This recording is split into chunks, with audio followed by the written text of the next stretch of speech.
My name is Alex Plaxton. I'm the VP of Experience Strategy for Nifty Method Marketing and Events. We're very excited to have all of you with us today. We have a very special guest with us to talk about something that's really important to me. It excites me. I know that obviously you wouldn't be here if it wasn't something that interested you as well. And we're talking about CSR challenges today. Corporate social responsibility is really important right now.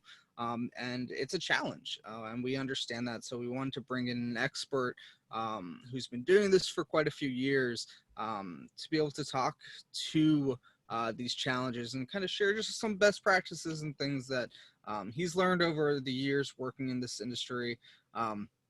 So Bryan is the creator of Ware Works, a consulting firm specializing in packaging and product design, as well as the manufacturing processes.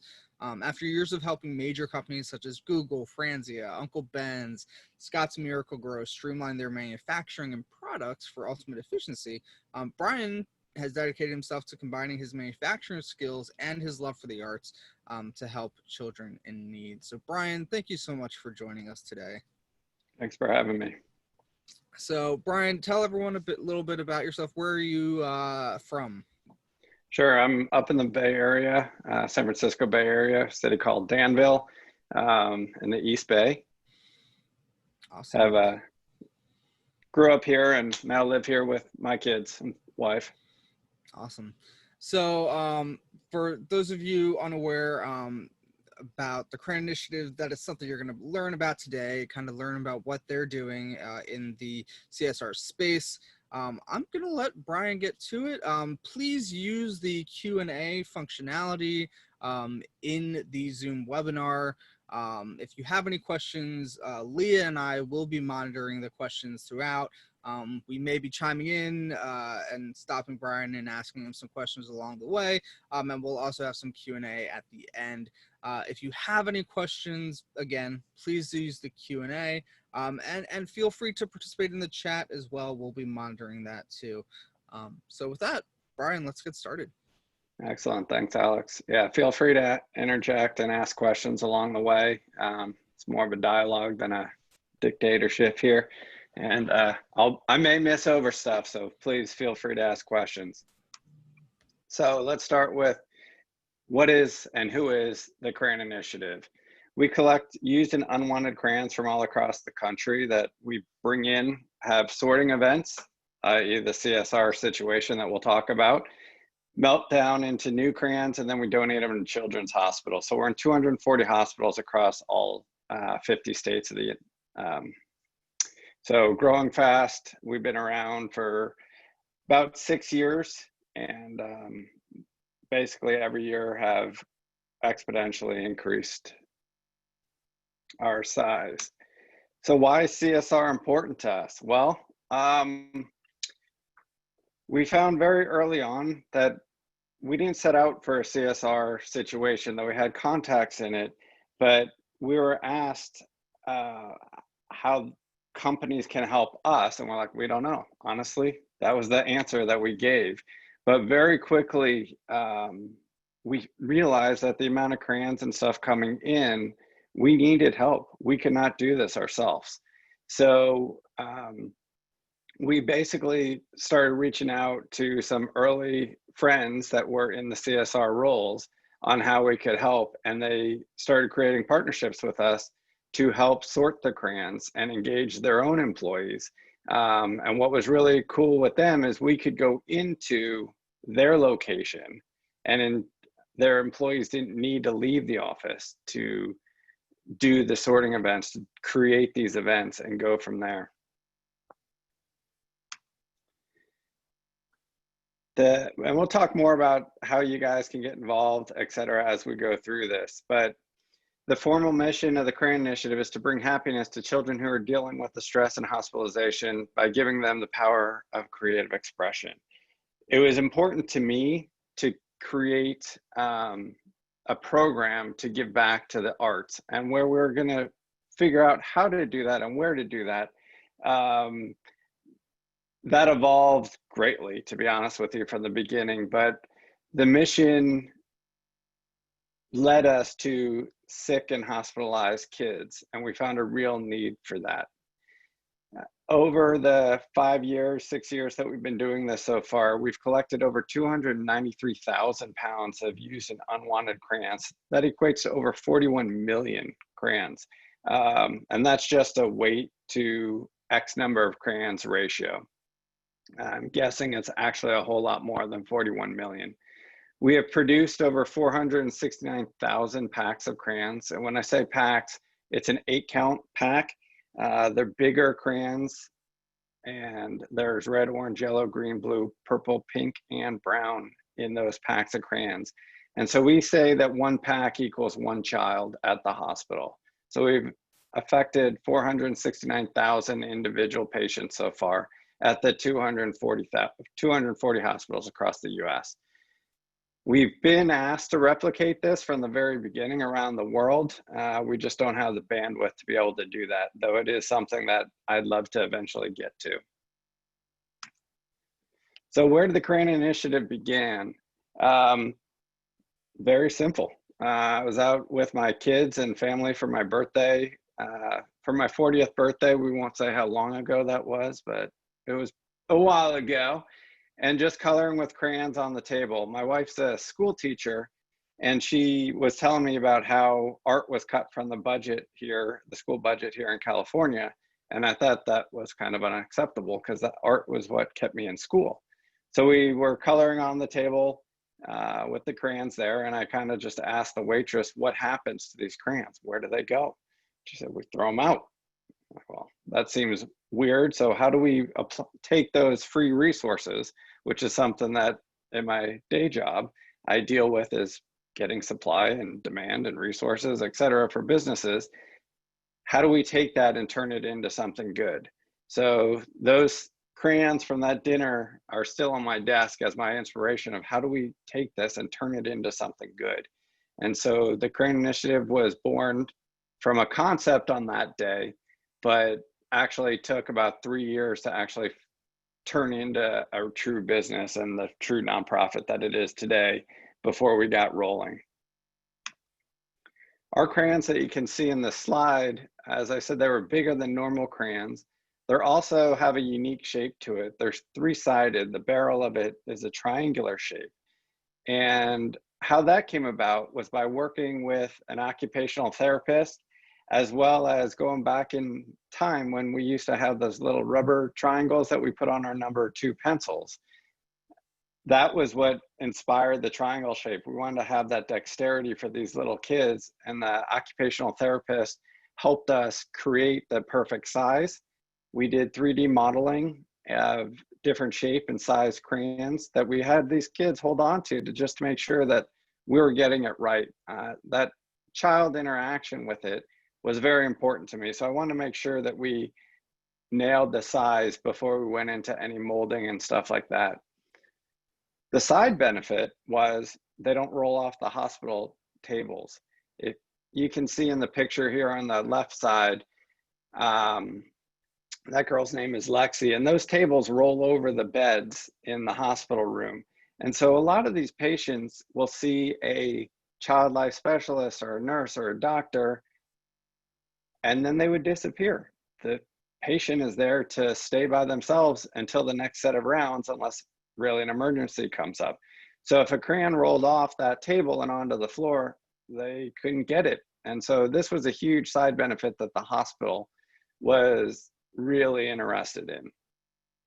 The other thing about the three-sided crayon, which led us to what our 3 pillars and what we stand for, and that is pediatric patients. That's the first and foremost important thing that we deal with. The arts and the environment, because we're keeping thousands and thousands, hundreds of thousands of pounds out of the landfill. It affects the environment by recreating these crayons, which every kid is new to holding. It inspires them to have a little break from what they're going through art, and then the patient themselves. So what comes next? Well, for the last 5 years, we've been cruising with CSR programs. We've been doing on-site events, whether in person with us being there or sending the supplies to the site and they running their own program with the Crayon Initiative. Then COVID-19 hit. So then we had to adapt and adjust and do other different things, because that was our kind of bread and butter funding, as well as getting sorting done. So what we've come up with was kind of 4 different things that we are doing currently. One is a virtual event.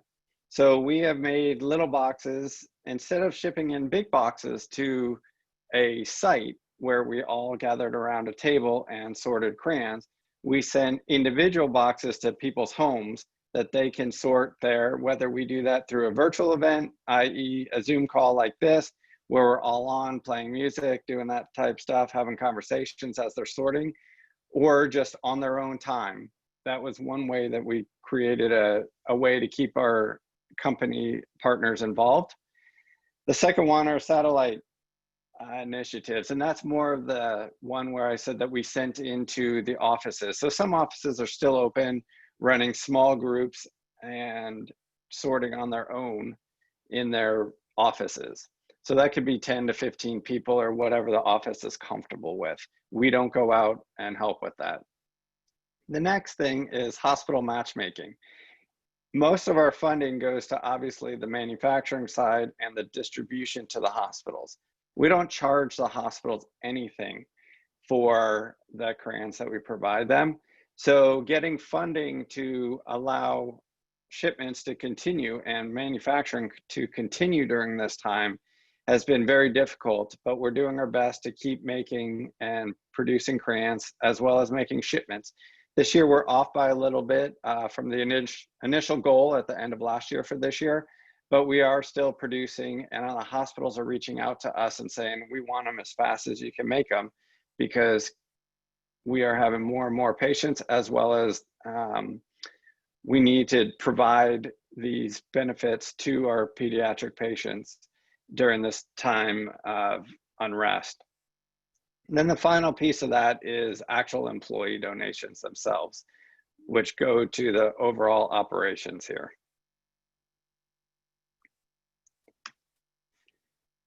We want to introduce you to kind of our initial group, the CSA Insurance Group.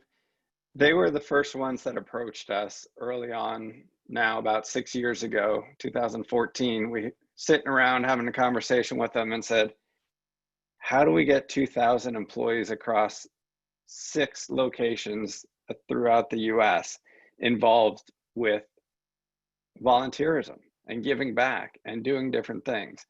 And so we created the sorting events for on-site sorting, and we do 2,000. I mean, now that's when we started, but now I would say it's probably closer to 2,500 to 3,000 employees that we do throughout their 6 locations on a yearly basis.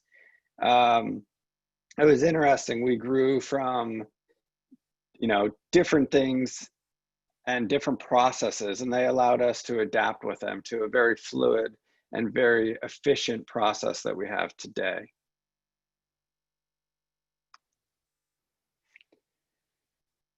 So that efficient process and getting employee buy-in became very important. So initially we started with basically shoe boxes out on people's tables and said, this one is red, this one's blue, and people were sorting their crayons into those bins. And it became very cumbersome to set up, it became very long, and people weren't now communicating around a central hub. And so we created this wheel that you see now in the pictures here. This wheel basically gave them a way to be around a table, to talk to each other, to look up at each other while they were sorting. They can continue to talk and have conversation and do team building, etc., as they were tossing crayons into the appropriate colors for sorting. So this became a big game changer. We could set up a room for 100 people in about 20 minutes using this process, versus it would take us an hour and a half to set up for 100 people. this experience of being all around the table became very fun and rewarding and meaningful for the employees. We get asked back before we leave, when are we coming back to do this again? And the big thing about being asked back comes from our last conversations that we had with them. And that is, we tell them about what an impact that they made. If 50 people sort crayons for under an hour, so we do a session for about an hour, we'll give an intro presentation, we'll show a video, they'll sort for about 45 minutes, and then we'll do a 5-minute wrap up at the end. And that wrap up for 50 people will tell them the amount of crayons that they sorted. We'll provide new packs of crayons for over 3,200 pediatric patients. And so when that happens, and there's only 50 people in there, and they affected 3,200 patients, they basically say, bring more crayons next time. Let's do this more. We want to grow this and help as many kids as we can. And it really didn't take much work or much effort for them to do. The other thing that's pretty fun to watch is the room smells like crayons, so it smells like kindergarten. And that's the first words that people say, it smells like kindergarten, as soon as they walk into the room. So from there, it takes them back into a time that was fun, and they didn't have the headache of work, so to speak, and they could actually dive into this fun activity. CSA Insurance Group to date has sorted about 20% of our crayons, just to give you an idea of how big that they have grown this facility, or grown the CSR partnership with us. We've already did 5 years this year, obviously got cut short, but we're already booking 2021 dates for them at their 6-7 different locations. We are the #1 requested volunteering event by their company, meaning they have a very big CSR volunteer group, and they have opportunities from going to Yosemite and cleaning it up, from hiking down Grand Canyon, cleaning it up, doing different things at the local parks in each of their regions, doing on-site events, etc. We are the one that's requested most often to return. So it's been pretty exciting for us to hear these comments and then deep dive into helping them grow further and further.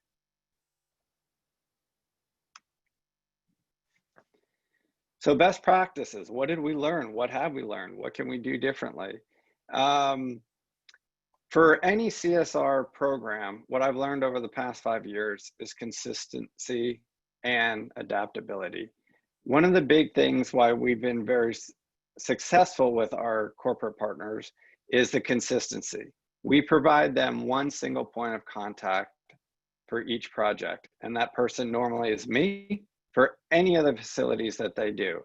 So using various companies such as Cisco or CSA Insurance or Visa that have various locations across the country, they each have a point of contact in their geographical region, versus with the Crayon Initiative, you have one contact that coordinates everything for all your different locations. That has become a huge thing from a CSR perspective and simplicity. Adapt and evolve. As I said about the sorting wheels in the previous slides, those with the plastic bins, when I first designed the sorting wheels, my father was on the board, and my own father said, well, that's dumb. Nobody's going to use that. That just doesn't make any sense. He saw it work the very first time we laid it out, and the feedback that we got from that. So not only things like that, but we've evolved how we ship things. We've evolved how we set up. We've evolved various different ways of making the event bigger and better. The other thing too with the adapting is, what's the room that we're in? What's the table setup like? How many people can we get through? We got 500 people in a room that can only hold 50. So how do we adapt and do that? We've adapted when we were asked to do competitions, etc. So stuff like that, we're very flexible to, and any program that you work with needs to be able to be flexible to deal with what's best for your company and your employees to make it the most beneficial event. Hey, Brian, we've got Yes, a question. sure. Jareet asks, where are the new crayons created? Are they melted and sorted and then created into new crayons? And are they made free of charge, or do you depend on donations from the different companies? So good question. So let's break that down. The actual sorting events, there are charges behind that to create the event, go run the event, etc. Then the crayons themselves get made down here in California. We melt them down and make new ones here that then get collated, let's call it collated, into the 8-pack boxes that then get shipped directly to the hospitals. But the melting is actually a great conversation piece for the last slide, the adapting. One of the big things was, okay, we can sort these crayons, but what's the process look like? How do we do it? So we created a mobile melting unit that we can bring to facilities and actually melt down crayons in the same way we do it at the shop. Not as efficiently, but at least you can see, and the employees can see the entire process. Then the hospital itself doesn't pay anything for the crayons that they receive. Everything is sent to them free of charge. Does that answer the questions? Yeah, I think so. Peggy also asked, who takes off the wrapper that the original crayon comes in? So the running joke is, if you don't like one of your employees or one of the kids that are sorting in the facility, we make them take it off. But the reality is that we take it off during the melting process. We, as they melt within the ovens system that we created, the wax melts out of the tube, so to speak, and then we're just left with these waxy papers that, a little side note, we partnered with Duraflame, and we grind those up and they get put into Duraflame logs. So there's no waste with our byproduct. Great, thanks, Brian. And kind of just going back on the adaptability thing, Sure. That has become really a part of the culture with the Crayon Initiative, which during these times has really benefited you and enabling you to work with partners to come up with solutions while everyone's at home, right? Can you speak a bit to that? Yeah. So we were asked how we can, so I guess first off, from an overall arching thing is, compared to, I don't want to, compared to other nonprofits and how they work with these programs, one of the things, we adapt to every event. Every event is different. On a whole, the baseline is kind of still there, but we adapt. As I mentioned, to the sizing of rooms, to somebody said, how do we make this a competition? How do we show the melting process? How do we do this? And we have yet to not been able to come up with a solution that met a need in each of the questions that was asked of us in these events. And then in the COVID-19 time, obviously those events in person, especially large group events, has literally halted. I mean, March 13th came around and the 14th, no longer were these events happening. And so we were asked, how do we still get our employees involved with the Crayon Initiative? So we created that basically take-home kit where we can send directly to the residences of each of your employees a smaller batch, basically what they would do within that hour anyways. Crayons for sorting, the bags that they go in, return address label, and they send that box right back to us after they do it. We've done this with both, like I said, a Zoom type call or a Google Meet, Hangout, whatever the company wants to do, where we could give a presentation at the beginning and have that interaction. People can talk over the video conferencing. Or we've also done it where it's, you got your own time, the box will show up, you got, 14 days to do it, whatever works for you, and then just drop it back into the mail back to us. Great. Thanks, Brian. And I know you'll be addressing a little bit later about the collection of crayons and POS collection.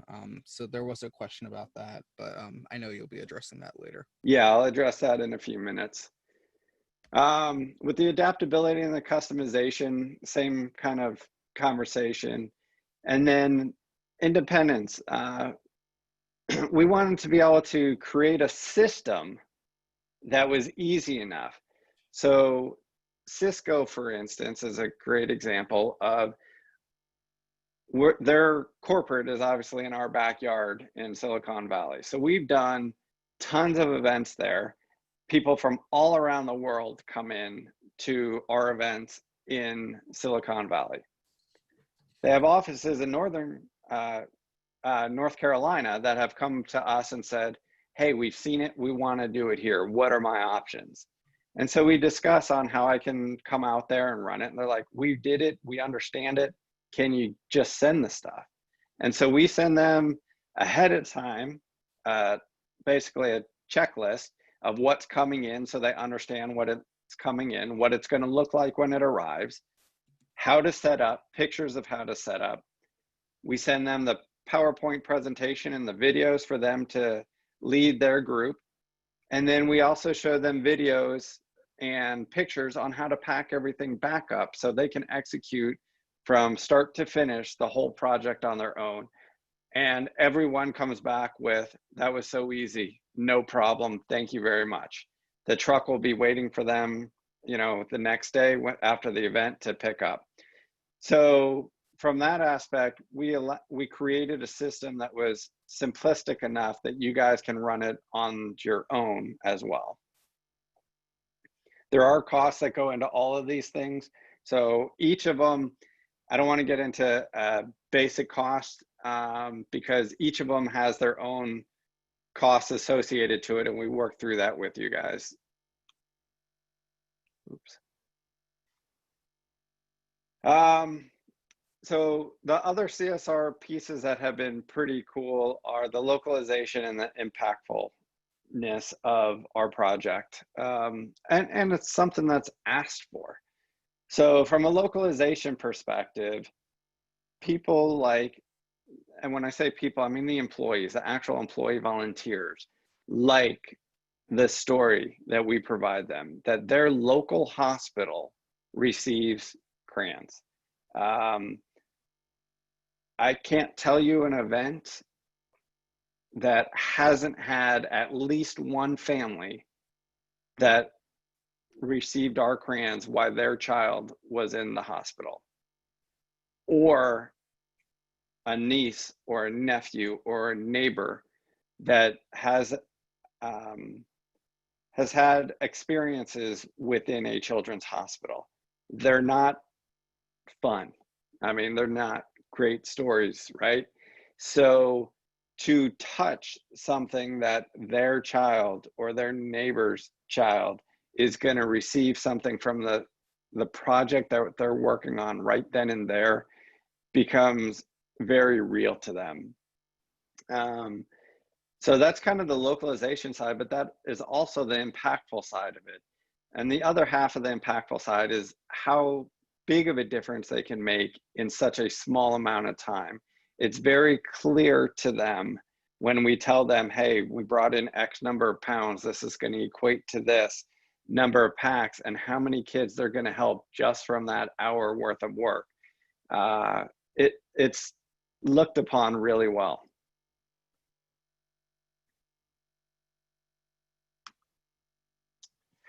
So there's kind of three things that we've hit upon here in the CSR benefits. One is engaging your employees. Interesting conversations I've had with Cisco's HR department of late has been when employees come to Cisco, they want to know, the employee asks the HR department, how do you engage your employees? What opportunities for volunteerism and giving back do you provide? So they like to stand up and say, well, a lot. These are the things that we do and what we allow you to do, whether that's X number of hours a year that you get to go out on your own and do stuff, to the internal events such as the Crayon Initiative that we bring on site to allow you to step away from your desk for an hour or 2 hours and come in. I mean, when we do some of these events that we're doing multiple shifts throughout a day, we have people that literally will stand around the table and sort crayons for 5 hours. They just want to stay and do it for all 5 shifts or 6 shifts. So it's pretty good that you guys can come to your employees and say, we do things for the community. We do things that you can get engaged with. Create more loyal customers. When 2 companies are going for a contract or something, and one company can say, these are the things that we do for our community. These are the ways that we give back. And company B doesn't do anything like that. You will gain more loyal customers by doing these things for the community, for showing heart, for giving back. People want to hear that. People want to see that. And customers will spend with you because of that.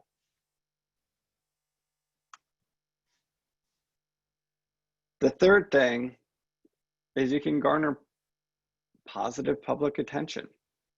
Many of the events that we do, the PR team for each of the companies reach out and say, hey, we're doing these type of events. You want to come check it out?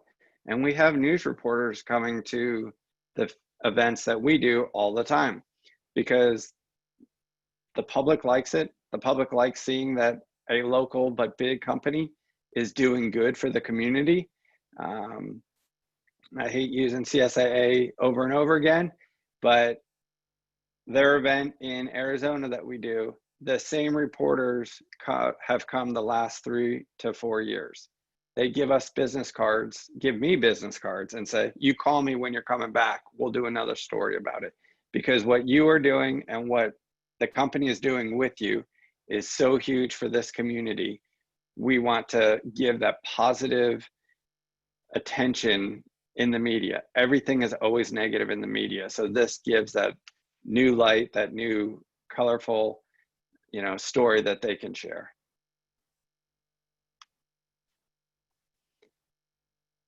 So it's, your turn now to come up with different ways that we can get involved.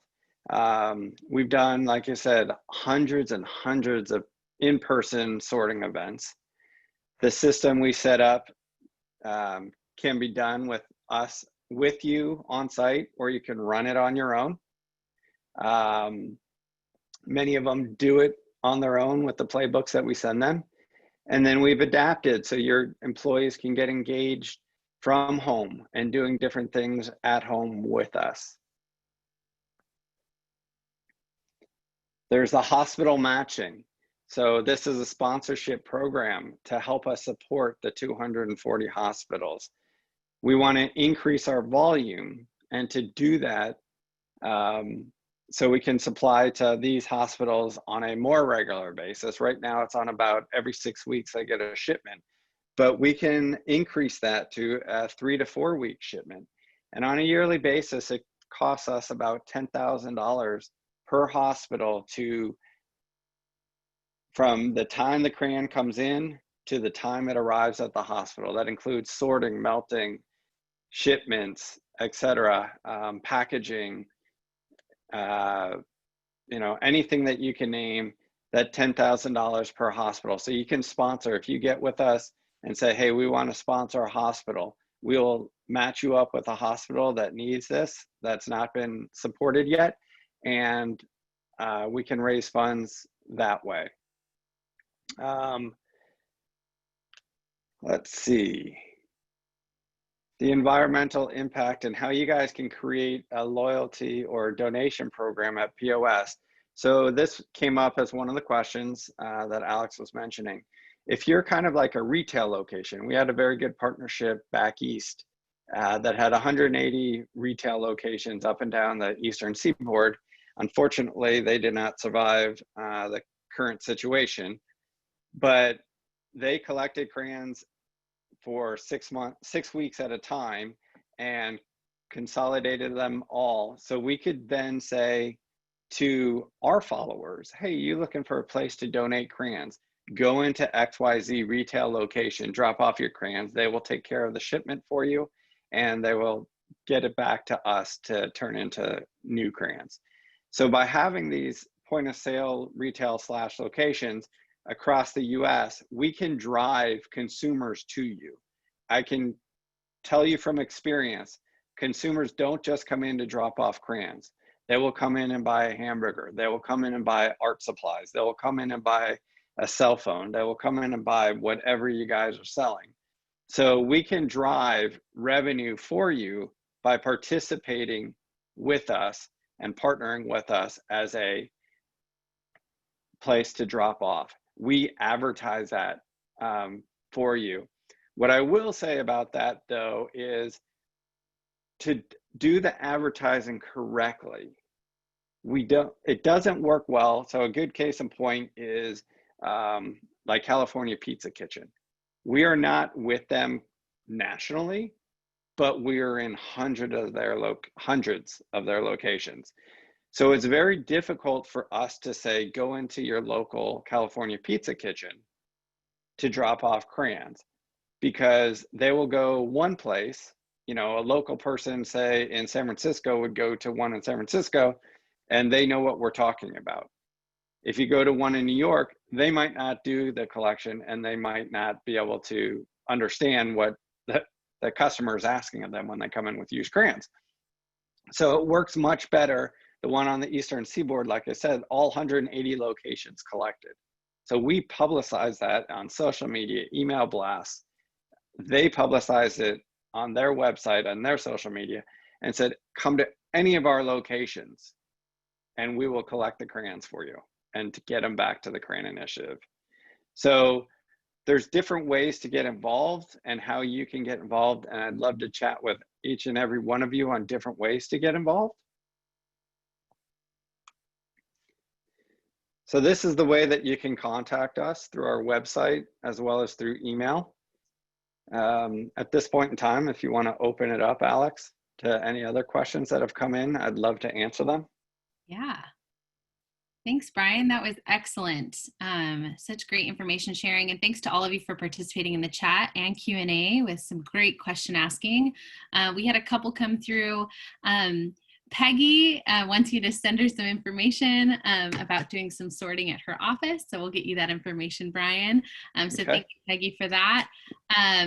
Cassandra had a question around, how do you keep virtual attendees engaged in this activity during a hybrid meeting? So I think you touched on this earlier a bit, just some ideas around, you know, doing a virtual version of this. Yeah, basically, like I said, it can be done two different ways. One is an actual virtual event similar to this webinar, but all the boxes would be open for video and people are just talking. And you find very quickly it takes on the same type of feel, though it is different, but that in-person ones take on, because I'm asking Leah about her family and what she's been up to as I'm doing the sorting. So that conversation between all these different people begin.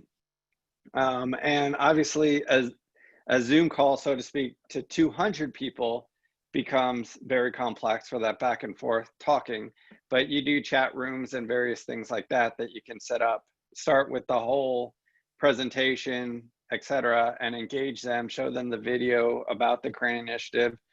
That video shows, you know, the patients and who they're helping and why they're helping and how much time it takes them to do what they're doing, etc. And then you can break it down into smaller chat rooms where 5 to 10 people can be talking amongst themselves in each of their chat rooms. Absolutely. Thanks for that, Brian. And Cassandra's follow-up was, so if attendees are watching from their home, they would have a hands-on experience. And so the answer to that is yes. Kind of what Brian touched upon earlier was there is an option to send home kits to individual employees. Correct, Brian? So can you Yes. share that? Share. Yeah, so basically, a box comes that has the crayons in it. It has Ziploc bags, some gloves, some basic instructions, as well as a return label inside that box. So when they open up the box, they take out kind of the tray that's on top that has the supplies in it. And in the bottom of the box is the crayons that they're sorting into each of the bags. And then, so each bag, one bag's red, one bag's yellow, down the various colors. And then they sort them, put those bags back inside the box, close it up, put the label on it, and ship it back. Awesome. Thanks for that. Cassandra, we hope we answered your questions, but essentially, there can be kind of a competitive element to it, with Brian or someone from your organization leading the virtual build, if you will, story sharing from his experience, things like that. A couple of people are definitely interested in hybrid virtual programs and doing virtual game shows, which is great. Thanks for sharing, Gary. I believe, so Phyllis had a question earlier. She said, how have you adjusted or evolved with the sanitation practices of, I'm assuming just kind of the crayon melting and creation? So on the melting and creation side of things, we've actually had testing done previously. Basically, from the melting perspective, the temperature is extremely hot, and we've shown how it kills any of the bacteria that's on the crayons through independent medical labs testing. Perfect. Thank you. Hope that answered your question, Phyllis. And there's been a few questions in and around hospital matching. Could an organization be matched with the hospital in their location? Which, to your point, Brian, we're looking to match organizations with hospitals that are in need. So some hospitals may already have, reached out and you have a partnership established, and others have not. So can you touch on that a bit more? Yeah, our goal would be to match you with your local hospital, because obviously that makes a bigger impact to you and your employees. But sometimes, to Leah's point, is that hospital may already be taken, and we'll match you with the next hospital in line that's in need. We can definitely work with you to try to figure out what the closest hospital would be. Several, depending on what state and city you're in, several places have very close hospitals to you that would be acceptable as well. But it's about getting it to all 240 hospitals in the best way and most efficient manner. Perfect. All right. Yeah, it looks like there's some partnership opportunities with Gary and the virtual game show, like we mentioned earlier. So there's some stuff there. Do we have any other questions? Feel free to drop them into the Q&A portion or into the chat itself. Folks, between Alex and I here at Nifty Method, we've, been working with Brian for a little while now. He's probably one of the most passionate, dedicated, and kind guys you'd ever meet. So he's got a great opportunity here for you to partner, at an individual level or at a corporation level, both in person and virtual, when it's obviously safe to meet together again. So we're really excited to share this information with you and really just overall share some ideas for, CSR engagement, bettering our communities, and then looking to virtually engage with, our teams across the country. So thanks for sharing today, Brian. We're going to be sending a copy of this webinar out to those that have attended and those that weren't able to join us.